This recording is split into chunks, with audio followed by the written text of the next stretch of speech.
Hello दोस्तों, राधे राधे। बच्चों, आज मैं आपको सुनाने जा रही हूँ चालाक तालाब बालक की कहानी। शुरू करते हैं। एक समय की बात है, एक हीरापुर नाम का गांव था जिसमें एक बहुत मेहनती किसान रहा करता था। रामू दिन भर खेती करता और अपने परिवार की गुजर बसर करता था। खेतों की सिंचाई के लिए पानी का कोई स्रोत नहीं होने के कारण फसल कुछ खास नहीं होती थी। कुछ खेत तो पानी के अभाव में बंजर ही रह जाते। पानी की इस समस्या से रामू और उसका परिवार बहुत दुखी थे।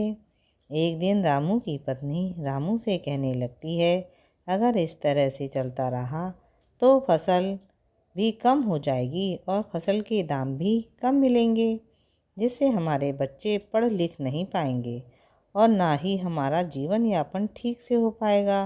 आप कुछ करते क्यों नहीं? रामू कहता है, ठीक कहती हो, पर मैं क्या करूं? तभी रामू की पत्नी कहने लगती है, आप एक काम क्यों नहीं करते? अपने खेतों के पास जो तालाब है ना, उसे किराए पर या किसी सेठ साहूकार से पैसे उधार लेकर उसे मोल ले लेते हैं। फसल भी बढ़ जाएगी तो उसके दामों से सेठ साहूकार के पैसे भी चुका देंगे और हमारा भी काम हो जाएगा।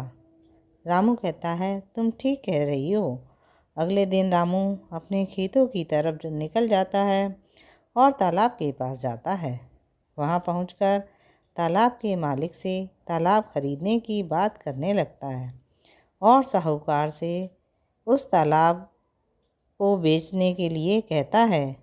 साहूकार उसे बेच देता है, लेकिन वह बहुत चालाक व बेईमान होता है। रामू पैसे लेकर अपने घर आता है।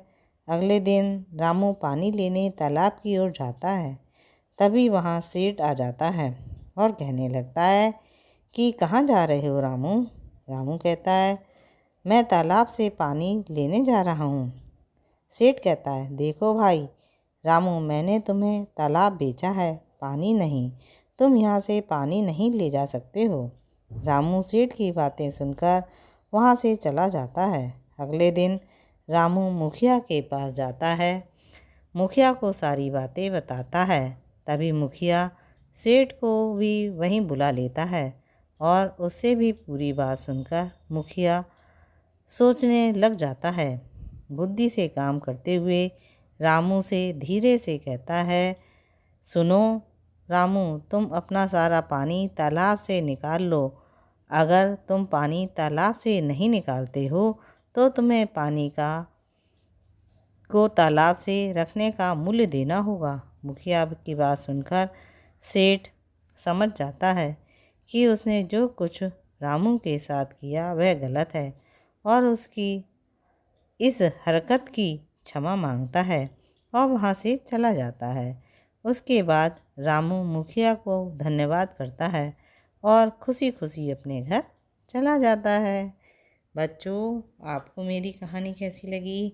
अच्छी लगी तो जल्दी से मेरे चैनल को लाइक कीजिए, शेयर कीजिए और सब्सक्राइब कीजिए, जिससे मैं आपके लिए और अच्छी कहानी लाऊं और आपको सुनाऊं। फिर मिलेंगे नई कहानी के साथ। राधे राधे।